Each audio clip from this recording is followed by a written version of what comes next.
besok haid lagi, nebel lagi, akhirnya lah jadi endometriosis. Itu yang disebut dengan penebalan dinding rahim. Itu pemicu kanker, miom, kista. Ada kan orang sampai 5 kali bolak-balik sakit, yaitu ya operasi miom, operasi kista di rahim. Karena apa? Dan pesan cinta ada di buku ini ya, pesan cinta Tuhan melalui sakitmu. Segala yang berhubungan dengan alat reproduksi, baik itu pria dan wanita, itu nggak jauh-jauh emosinya pasti terkait dengan pasangan. Selamat pagi, Bu Sinta. Pagi Mas Dodi. Ketemu lagi ya. Kok tambah kelihatan muda ini, tambah fresh. Umur berapa ini? Tebak dong. Tapi ya nggak etis sebenarnya tanya umur itu ya. Pokoknya anak 8 kira-kira berapa sih umurnya? Ya, Kira-kira rahasianya apa ini, Bu? Bagi-bagi, Bu. Apa? Bagi-bagi rahasianya. Bercinta tiap hari. Wah, tiap hari. Ini itu mengeluarkan hormon awet muda. Obat stres yang terbaik. Masa harus tiap hari, Bu? Iya. Capek dong. Capek karena nggak tahu ilmunya, Mas Dodi. Terus terang, saya ya berapa puluh tahun ini ya berumah tangga, tapi nggak pernah setiap hari. Iya, nggak pernah kalau setiap hari itu. Paling seminggu ya berapa, 3 atau 4 kalau maksimal lah. Itu apa kira-kira effort yang harus dibutuhkan biar kesana, stamina atau apa gitu? Ini yang sering kali salah kita stereotip yang salah gitu. Oke. Bahwa kalau bercinta tuh ngabisin energi. Iya. Kebalik. Justru dengan bercinta itu kita ngehimpun energi. Tafsiran saya juga menghabiskan energi, tambah capek. Iya, sama kayak sholat tadi kayak gitu kan. Kalau sholatnya masih pakai tubuh, kamu capek bosen ya? Gitu kan. Gitu ya. Sholat lagi gitu kan, kayak anak kecil lah kayak gitu kan. Tapi ketika kita menyadari esensinya, kita justru akan mendapatkan energi, bukan malah ngabisin energi kalau yang bercintanya bener. Oke, berarti pakai cinta ini ya.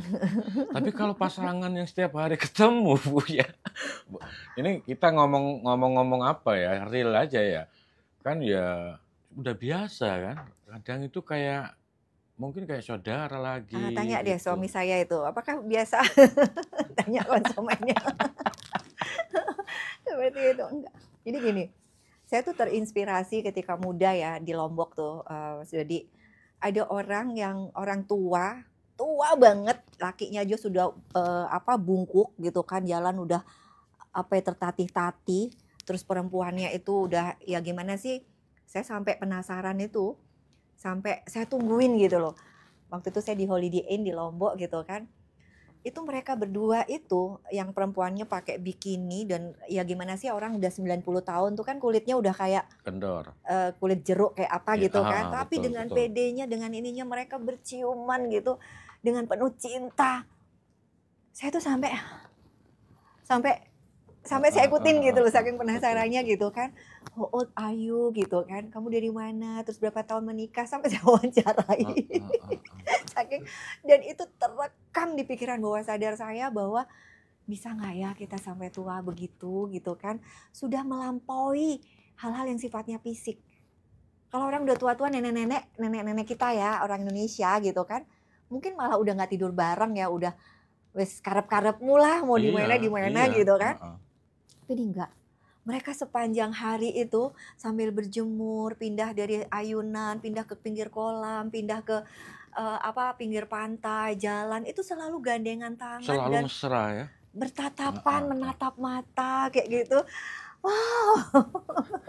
Saya bilang, itu saya belajar bahwa cinta itu sudah melampaui hal-hal yang sifatnya fisik seperti itu. Jadi udah gak peduli tuh yang keriput lah, yang udah bengkok badannya, jalan aja tertatih-tatih, bahkan mungkin mohon maaf ya burungnya udah gak bisa bangun gitu kan. Tapi mereka masih bisa berciuman, masih bisa saling menatap dengan penuh cinta yang kita di dekatnya itu udah ikut berdesir gitu Mas Dodi. Itu yang harusnya kita cari di dalam hubungan suami dan istri itu, bahwa Hey, mau istri gendut kek, mau istri keriput kek, udah ini kek. Bukan itu gitu loh, tapi yang kita kawinin adalah jiwanya gitu loh. Sesuatu di dalam dia gitu loh. Bukan hanya casingnya ini gitu loh.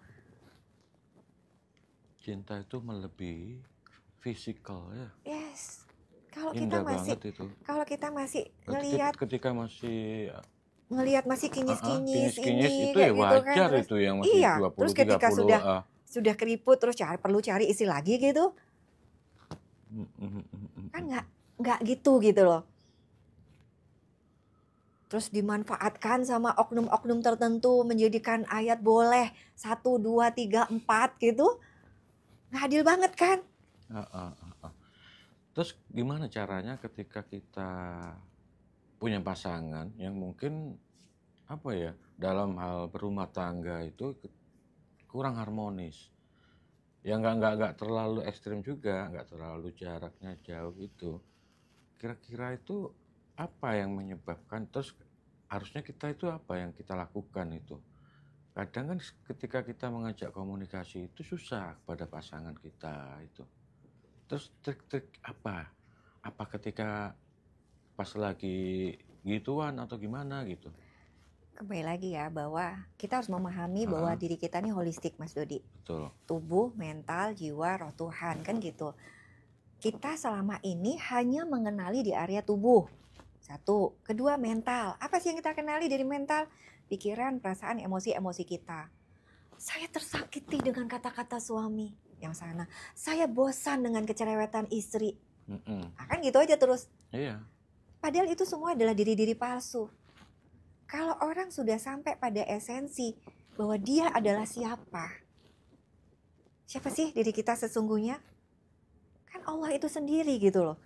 Bahwa ingredient dasarmu sayang, itu semua adalah Tuhan. Iya.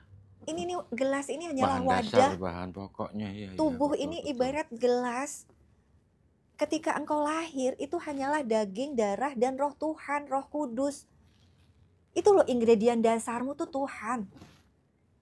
Si mental tadi, pikiran, perasaan, emosi itu hanyalah Lapisan. suplemen tuh apa tambahan additional aja, dan itu bukan dirimu yang sejati. Itu loh esensi hidup, dan itu kalau kita hayati kita bisa bawa ke semua aspek di dalam hidup kita, termasuk di dalam perkawinan, termasuk di dalam berhubungan seks misalkan seperti itu semua adalah kita harus sadari esensi itu gitu loh. Oke, kemarin Bu Sinta mungkin lihat ada berita yang agak heboh itu, ditangkap sebanyak 56 ya pesta seks. Itu semua laki-laki semua, ganteng-ganteng, bersih, putih-putih, gagah, maco-maco. Itu di Jakarta lagi pesta gay. Aku ingin minta penjelasan dari Bu Sinta mengenai fenomena tersebut. Mengapa seseorang itu bisa mengalami penyimpangan seksual seperti ya para gay atau bahkan yang tukar pasangan? Kan banyak itu yang lagi marak itu. Gimana Iya, itu, Bu? sebenarnya itu tadi karena satu, kalau masalah luar ya, orang itu pada dasarnya itu kan pembosan, Mas. Ya, bosen sih itu terus gitu kan. Setiap hari ketemu itu aja. Ya. Jadi mulailah pikirannya tuh liar mencari sensasi-sensasi baru. Dan tidak bisa dipungkiri, jangankan sama laki-laki. Banyak loh orang tuh main sama waria gitu kan. Saya bilang, kenapa sih orang kok ini gitu kan? Kenapa sih kok orang mau main sama waria? Kenapa? Nyari variasi tuh. Ibaratnya dikasih sensasi tertentu yang tidak didapatkan dengan wanita. Itu gitu, sampai saya tuh saking penasarannya dulu waktu kuliah S1 di UNER, itu saya buat penelitian masuk ke kalangan itu lokalisasi waria itu gitu, khusus waria. Ternyata apa? Kebanyakan itu hanya yang dicari adalah sensasi seks oral yang tidak mereka dapatkan dari istrinya kayak gitu kan. Dan itulah ketika kita masih terbelenggu sama hal-hal yang sifatnya materi, fisik, ya udah kita pasti akan jatuh ke dalam lubang-lubang seperti itu. Bosan sama wanita, nyoba sama laki, nyoba sama waria, nyoba sama main trisam, segitu banyak variasi seks di dalam dunia ini gitu loh. Itu ya karena ya terus hari ini juga kita terpapar dengan media sosial yang tanpa batas kayak begini tuh kan kayak sesuatu yang sifatnya tabu tuh sekarang udah terbuka dan mudah diakses gitu kan, sehingga membuat pikiran tuh menjadi liar. Mau sampai kapan kita dikendalikan oleh itu?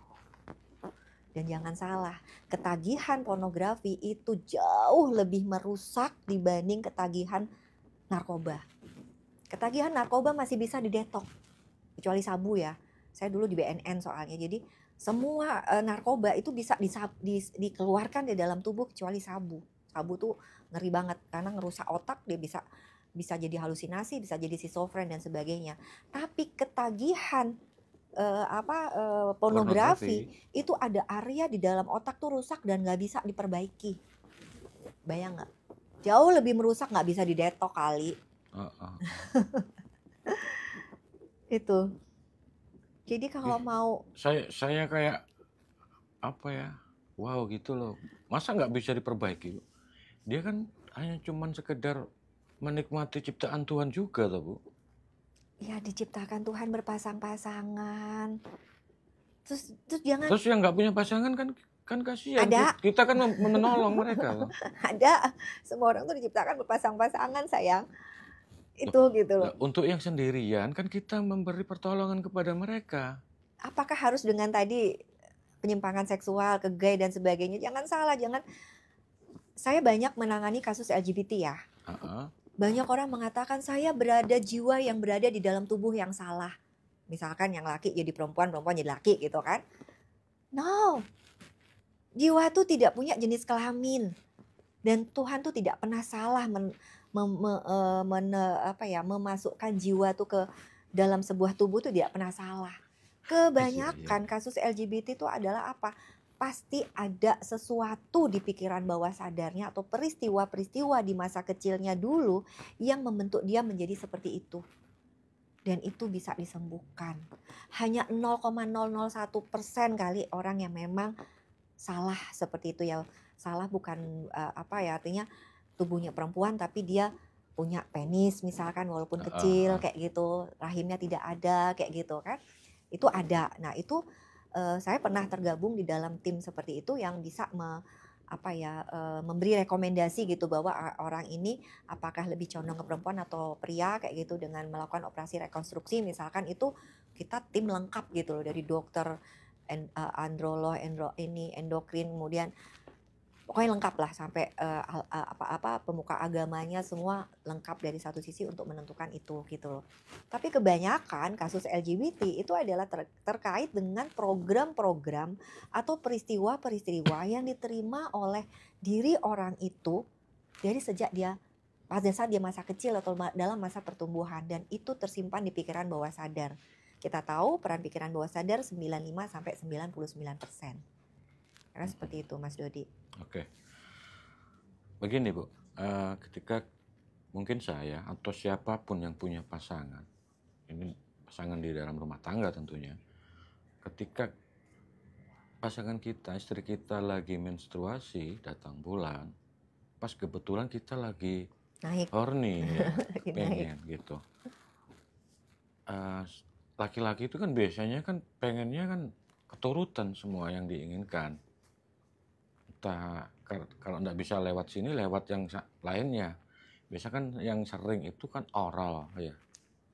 Yang ingin saya tanyakan, ketika kita memakai jalan seperti oral, apakah itu nanti akan ngaruh ke mungkin jiwa bahkan medis kita, Bu? Gimana?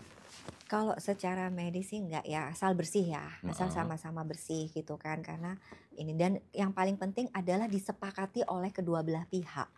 Jangan sampai kemudian terjadi pemaksaan di situ, gitu loh. Artinya karena alasan seperti itu suami memaksakan seperti itu gitu kan, memaksakan, yang akhirnya istri merasa terzolimi, dan itu adalah perkosaan secara mental kayak gitu. Ada kok cara lain, misalkan, mohon maaf ya saya ngajarin buat yang perempuan ini, Anda bisa menggunakan kedua paha Anda itu dipakai minyak. kayak gitu. Jadi Itu ada pakai baby oil atau pakai minyak, paling minyak bagus khusus? minyak zaitun. Minyak zaitun. Oke. Kalau minyak Nanti goreng jadi pisang goreng atau jadi sosis goreng. kejauhan mau cari minyak zaitun nanti Bu. Banyak ada kok Heeh. di apa Indomaret, Alfamart juga ada gitu kan. Pakai itu. Jadi antara kedua paha, dan saya juga sebagai perempuan mesti bisa terangsang kok kayak gitu loh. Dan bagus loh ya ketika Anda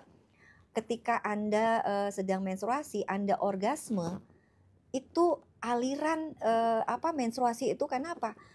Si rahim tuh berkontraksi, sahabat, buat yang perempuan nih ya. Ketika Anda juga orgasme pada saat Anda menstruasi tanpa penetrasi ya, itu rahim itu kontraksi bagus, itu akan mencegah miom, kista yang sering diderita oleh para wanita.